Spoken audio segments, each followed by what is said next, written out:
Hi, today our guest is Mr. Muhanad Seloom. Mr. Seloom is an academic researcher working on ethno-sectarian conflicts in the Middle East. He is also the co-founder of the Iraqi Research Network, an independent research institution based in London. So we will talk with Mr. Seloom about the political future of Iraq and ethnic and sectarian divisions in the country. He recently published an article on Al-Sharq Forum's website about the divisions between different ethnic and sectarian groups in Iraq. So I will start with something he talks about in this article. Hello, Mr. Seloom. Good afternoon. Good afternoon. So I want to start with your article and what you write about in the article. You write about a historical settlement plan prepared by the UN and the Iraqi government. Can you explain to us the details of this plan and why it was necessary to prepare such a plan for Iraq? First of all, thank you very much for having me today on your show. The historical settlement in its essence is basically a political reconciliation in Iraq. We know that after 2003, Iraq has not been, since 2003, Iraq has not been stable. And because we have, different divisions, especially because of the aftermath of the invasion. However, the Iraqi government recognized early on, and with the U.S. administration, the UN as well, that Iraq needs political reconciliation. We need to reconcile Iraqis with their different backgrounds and ethnic and sectarian backgrounds.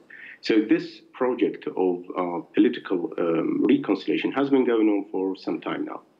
The historical settlement, which is a political reconciliation, this is the latest incarnation. So the Iraqi government and the main political parties in Iraq and the UN as well, they wanted to reach out to disfranchised communities. And the main disfranchised community in Iraq is basically Arab Sunnis. The main players, it's really hard to define who are the main players in Iraq today because of the rise of ISIL. And after the rise of ISIL, many cities have been invaded, like 1/3 of Iraq has been under ISIL. But recently, ISIL has been driven out of many cities, and the last city is Mosul. And that's why everybody is waiting for Mosul to be liberated. Then the historical settlement will be accomplished. Who's going to lead the efforts? Now, as we know, it's the UN, also blessed by the Iraqi government. But the main issue will be who of the Arab Sunnis would be representing Sunnis, because we have two parties, let me say, those who participated in the political process and they are part of the government, like the Speaker of the Parliament, ministers, vice presidents, etc., and those who boycotted the political process in Iraq. And they are either outside Iraq or inside Iraq, and they do not want to participate in politics. And I think historical settlement will be with those who boycotted the political process, because we need to include those in the political process so that we avoid violence. We avoid giving also extremists an excuse to exploit the ethno-sectarian divisions in Iraq.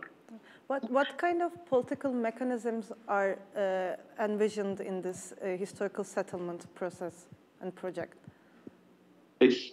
Officially, it's not clear. So officially, the government and the parties, they're still negotiating the mechanism.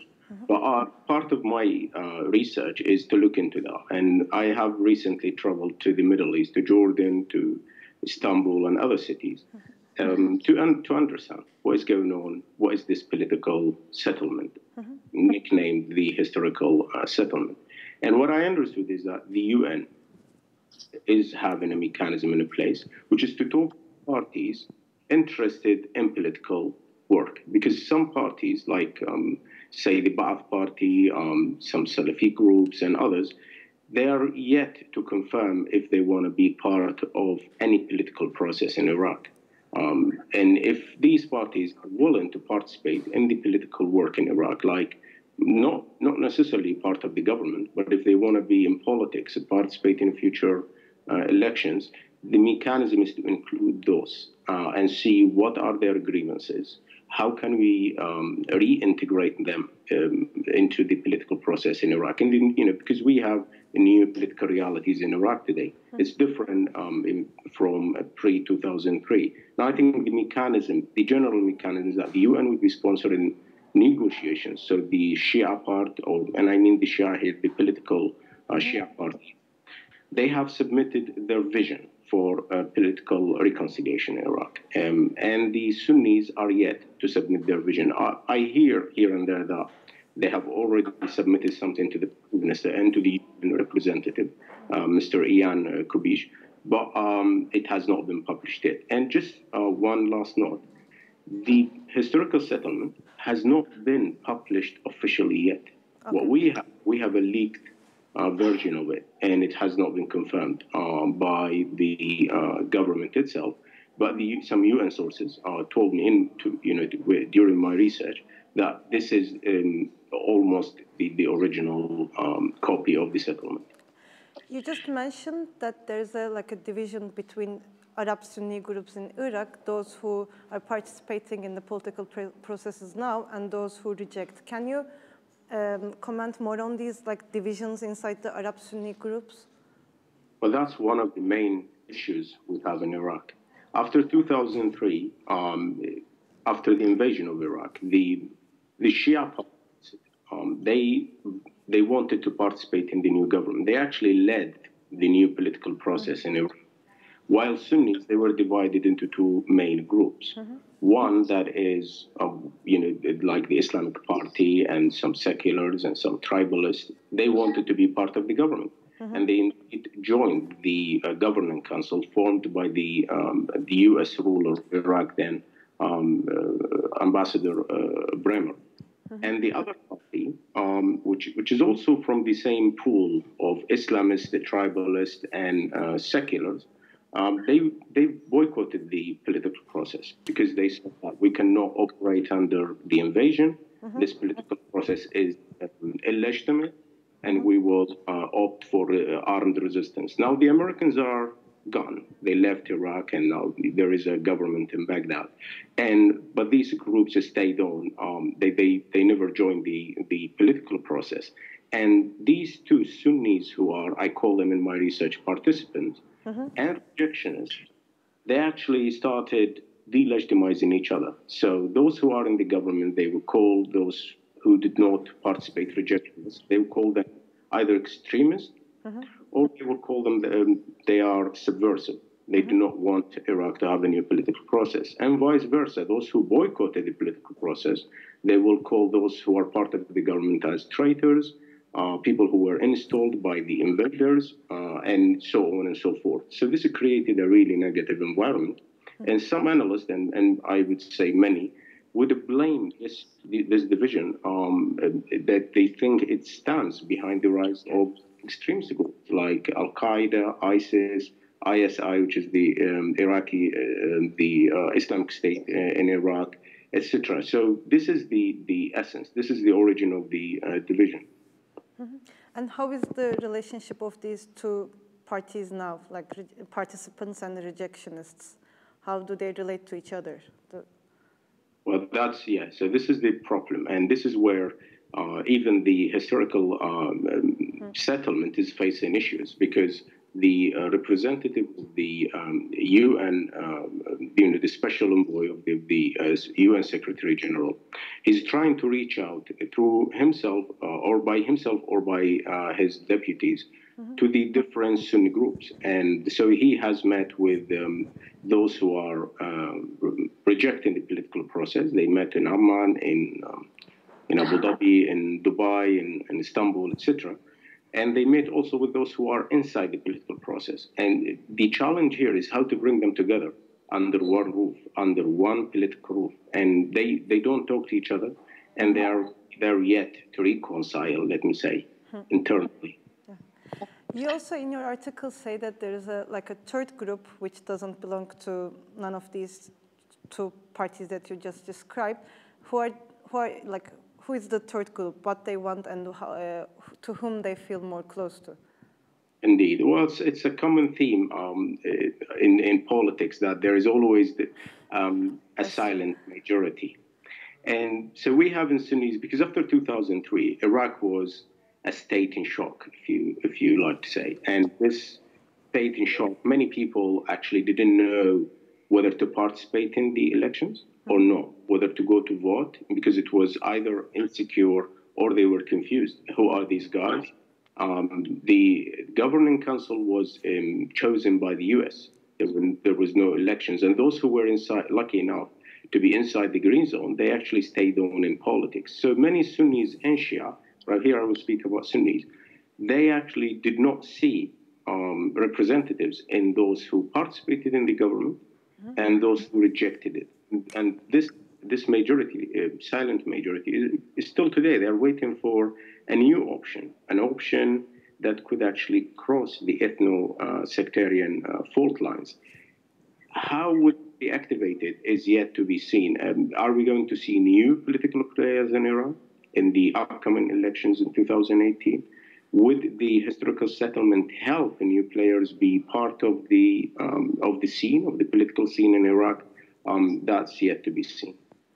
And is this why you say in your article that the historical settlement shouldn't focus solely on reconciling with Sunni political figures, but also with the Sunni community? For two reasons I said that. And that's also out of a couple of years of research.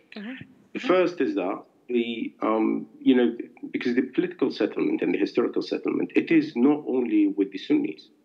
You have also the other party, which is the Shia party. And also Kurds. And well, Kurds are, they're not part of the settlement because there is no issue. There is no ethnic issue between Sunnis and Shia and Kurds in that regard. What we have with Kurds, we have issues over disputed territories, and we have issues over sovereignty how to manage resources, natural resources, and financial issues. But really, there is no aspect of or ethnic conflict with Kurds at the moment. And Kurds it's a different issue. But between the Sunnis and Shia, and I mean here Sunni parties and Shia parties, both are trying to sell this differently. And I mean the historical settlement. So some Shia parties, they say that this is, we're going to reconcile with the criminals. And here reference to high-ranking officials who were persecuted by the previous administration back then. And on the other side, Sunnis here, also they are not welcoming the historical settlement because they think that if the historical settlement means forgiving high-ranking officials like ex-ministers, ex-vice presidents, etc., and that's not a solution. We have real grievances on the ground, and we need a real reconciliation and a settlement. So I think the historical settlement should not be confined to just pardoning a few high-ranking officials, Sunni officials, and then that's it. I think it should go way beyond that. And that's very important to reconcile with the Sunni leaders. And if some of them were unjustly sentenced or persecuted, that should be looked into within the Iraqi justice system. But generally, I think the historical reconciliation and settlement should be with the community, with the Sunni community, rather than with the leaders. Okay, we just talked about the divisions inside the Sunni groups, and now I would like to talk a bit about Shia groups. Like when we talk about Shias, I guess we're not talking about a homogeneous group. What kind of divisions exist between the Shias in Iraq? So this is going to be in my next article, which will be published very soon. The Shia group, they're just like Arab Shia. They're just like Sunnis. They also have their own divisions, but they're different. The nature of divisions is different because of the religious structure community in Iraq, and I think in general in the world, that they have a grand Ayatollah that everybody answers to, and then you have, if you like say, sub-Ayatollah, and it means that they have, they have different schools of thought where people can follow. So we have Grand Ayatollah Sistani in Iraq, where all Shia because of his religious authority.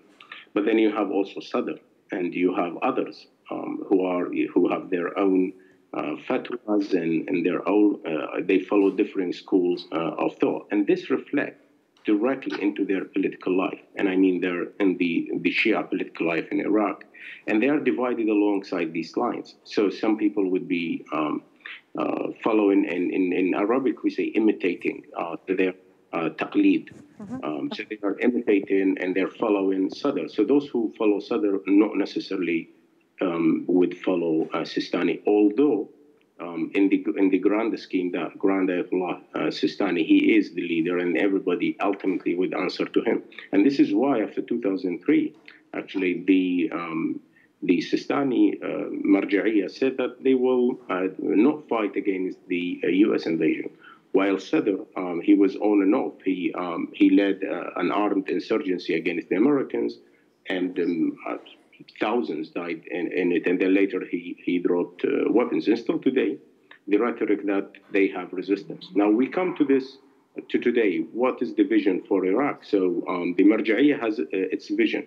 And then you have these parties, those who are following Sistani, they have a vision for Iraq that is different from Muqtada. And we have seen a few months ago, Muqtada Sadr followers, they actually raided the Green Zone, and they reached the Prime Minister office, and they also went into the parliament, and it was a big event in Iraq, that what Sadr wants, and he still has a different vision from Sistani. So these intra-Shia divisions, they are very important, and they will prove, I think, in the near future, very important for the political settlement in Iraq, and specifically the historical settlement, because different parties have different visions of political settlement. So you see, this is the current historical settlement is led by Ammar al-Hakim, Sayyid Ammar al-Hakim, and then you have Sadr has a different name for it, and he has a vision for it. Dawah party has a different vision. So these,